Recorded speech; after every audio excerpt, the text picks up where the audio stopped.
James was enjoying his life on the island of Sodor, but he still had a lot to learn, said Sir Topham Hatt. James knew what Sir Topham Hatt meant. He could well remember that dreadful accident on his first day, said kind little Edward. Everyone came to admire James, he thought, and suddenly let off steam. A shower of water fell on Sir Topham's nice new top hat. Just then the conductor blew his whistle, and James thought they had better go. He puffed to Edward. Replied Edward. The coaches were grumbling too. But James wouldn't listen. When at last they stopped at the next station, 2 coaches were beyond the platform. They had to go back to let the passengers out. But no one seemed to know about Sir Topham's new hat, so James felt happier. Presently they came to the station where Thomas was waiting with his 2 coaches. Said Thomas,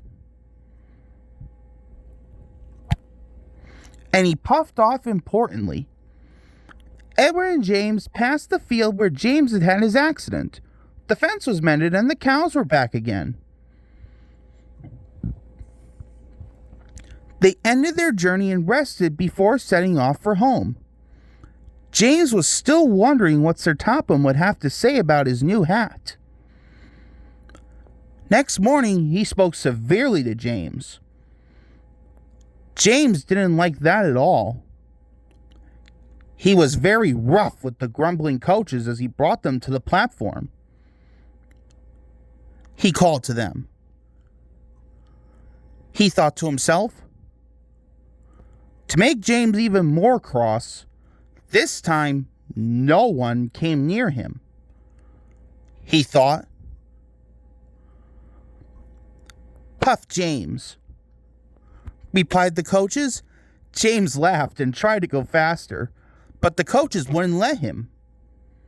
They said, James asked his driver.